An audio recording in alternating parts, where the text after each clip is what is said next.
Welcome to ITU Telecom World 2016 in Bangkok, Thailand. I'm very pleased to be joined in the studio today by Abdul Rahim Adebayo Shitu, who is the Honourable Minister for the Federal Ministry of Communications for the Federal Republic of Nigeria. Thank you very much indeed for being with us in the studio today, Mr. It's my pleasure being here with you. I'd like to start off by asking you a little bit about digital vision and your digital vision for Nigeria, for digital Nigeria, and what are your broadband objectives? Well, recall that Nigeria is just coming onto the stage of digitization. 16 years ago, for instance, in the area of telecoms, all the lines Nigeria had for a population of about 120 million at that time were just less than 500,000, lines. And Nigerians had to struggle, and go through a lot of expenses and so on, to be able to make simple calls. We thank God that because of the initiative of our leaders, today Nigeria, from less than 500,000, we have more than 152 million lines. I mean, that is to show the exponential growth that we have had over the last 16 years. So for us, the major challenge is to ensure we have continuing access, that Nigerians, wherever they may be, whether in the villages or the towns, the city centers, across rivers and all of that, are able to have access, to digitization, not only in the area of telephone, but also in the area of data and in the area of Wi-Fi connectivity. We also not only want these to be universal across the country, but also to be affordable. When we had less than 500,000, for a line, you had to pay hundreds of thousands to get a line. It was not always available. But today, things have, costs have come down considerably, and we are also looking to ensuring that the costs go down further in terms of the costing, actually, and in terms of the quality of service. Again, we are trying to build capacity, to leverage on in terms of skills and literacy.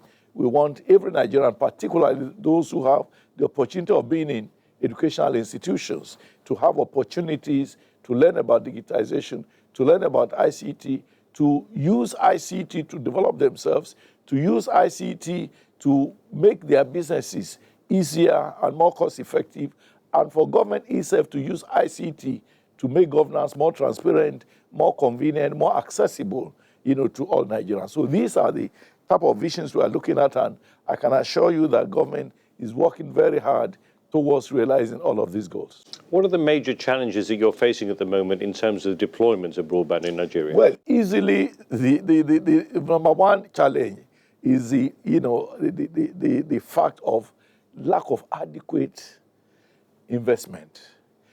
Locally, people are either not yet familiar with the opportunities, that is also have money, not yet familiar with the opportunities within the system, or where they are, they may not even have the capacity to contribute. So we are inviting the outside world, the international community, investors to be sure that Nigeria is one market where their investments will yield dividends within the shortest possible time.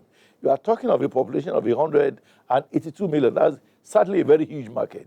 You are also talking of one country where a quarter of every black man is a Nigerian across the world. Again, in the West African subcontinent, Nigerian population is more than that of the 14 other countries in West Africa combined. And that will tell you that, investing in Nigeria is like investing in the whole of the West African sub-region, because all parts of West Africa look forward to Nigeria to provide leadership and to provide goods and services. Again, for now, there's still poor legal regulatory authority. We are working very hard on that, particularly with the coming on board of the new leadership in what is called NCC, National Communications Commission, which is the regulatory authority.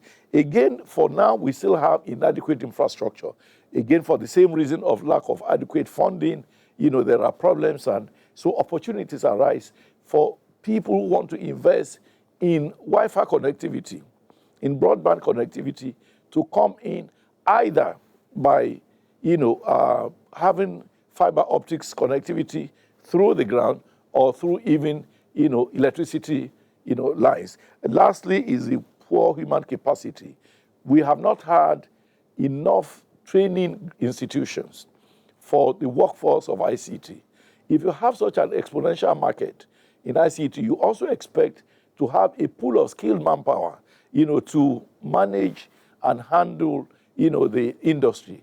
For now, that is, there's a lot of deficiency in that regard, for which we have evolved a policy of establishing an ICT university, which will be the first of its type in Africa, which will be dedicated for skilled training in all aspects of, the industry.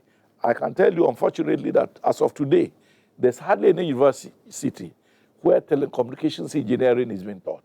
So one of the jobs or the assignments that this ICT university will be doing is to ensure that there are training opportunities in every aspect of ICT industry.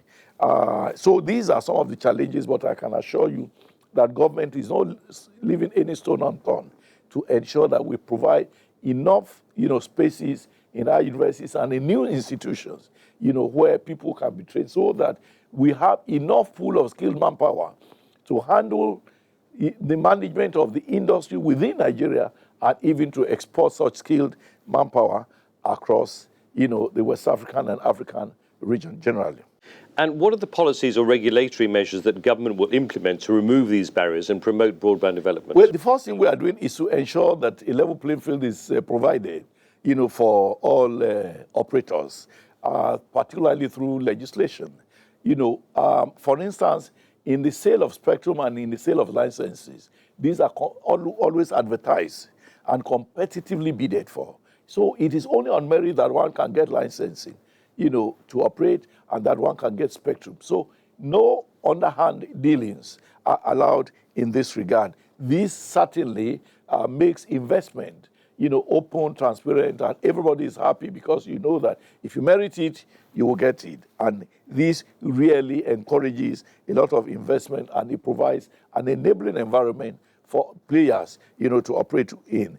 The second, the second thing we are doing is to ensure that incentives are provided to encourage operators to come. One of the means we are adopting is to ensure that, pioneer status may be granted to those who deserve it, such that they may have tax holidays over a period of time, so that a part of, tax holidays, again, the ease of doing business is also provided. Again, we also make sure that it is easy for people to repatriate their profits and investments, over time, particularly in regard to their capital and profits. These are some of the things we are doing in that regard. Again, we are, ensuring that there's an improvement in the development of policies and in the development of legal framework, such that, for those who want to invest in operation, for those who want to invest in providing, infrastructure and all of that, they are encouraged without discrimination. Whether one is a foreign company or one is a local company, you have, the fairly equitable opportunities, within which to operate. Finally, again, we are also encouraging PPP, process, so that if private companies come, they could collaborate with government, in, doing some of these things. May I add, finally, that we are also trying to ensure a few things, 5 key issues. One of the things is we are trying to build an ICT growth by improving infrastructure and quality of service across board. Whether, both the private sector and government is keen into this, because we discover that this is a joint thing. The government cannot on its own, because of paucity of funds, solely handle this. So we engage in PPP with the private sector, whether local or foreign. Secondly, we're doing our best to deliver ICT and broadband penetration.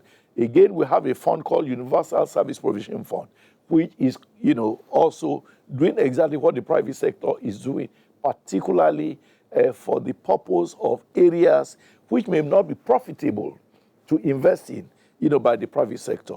The USPF fund is utilized in this. Again, through this, of course, government is able to raise revenue and reduce waste.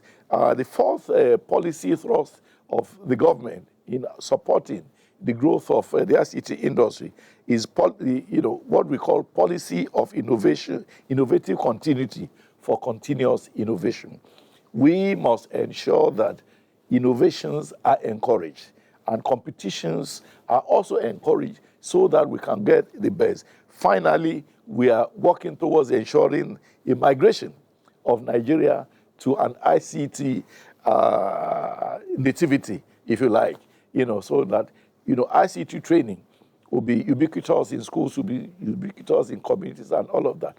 And for this, we're encouraging the establishment of, innovative hubs, and so on across schools and across various communities in Nigeria. Now, we've seen a lot of Nigeria here, Nigerian projects. One was one of the winners of the GemTech Awards last night, which was fantastic. Congratulations for that. Thank you so much. Gender equality in mainstreaming technology there. Thank you so much. You've got an amazing pavilion here as well. What's the value of attending events for you, such as ITU Telecom World? The value? The value, yes. Why do you think this is important? Well, it is important because, number one, you see, time was when Nigeria relied solely on petroleum as our major and sole revenue earner. Nigeria was earning almost 90-something% of its income through petroleum. But you know very well that, resources from petroleum are dwindling by the day. Because of the fact that we had petroleum for more than 60 years, we had gone to sleep. But now we are awakening to the fact that petroleum requires extraction. It requires a lot of effort for you to, gain revenue from. ICT does not require any resource, to be extracted. It requires just your brain. And so we are, awakening to the fact that there are a lot of countries. We are in Bangkok now. Bangkok in Thailand. Thailand does not have petroleum. And yet you can see very well that it is more developed than Nigeria. Despite the fact that Nigeria have had more resources, natural resources, than it. If you go to Singapore, you go to South Korea, you go to even China. These are countries which depended on ICT to develop. So if they can do it, then Nigeria, with its boisterous, citizenry, must be able to do even much better. So it has become compelling for Nigeria to invest more in ICT so that we can fill in the gaps of deficiencies, in our revenue, and as well as use ICT to enable our lives to be better, to enable our businesses to be more convenient, and to enable governance to be more transparent and more service-oriented to the generality of the people. So for us, we don't have a choice, and I am happy that the federal government of Nigeria, headed by our President Muhammadu Buhari, has keyed into the ICT revolution, and we are leaving no stone unturned to ensure that we gain the utmost from it. Well, that's fabulous, and thank you very much for these wonderful insights into your country and into your policies. And we wish you all the very best for the future. Thank you so much. Thank you. You're welcome.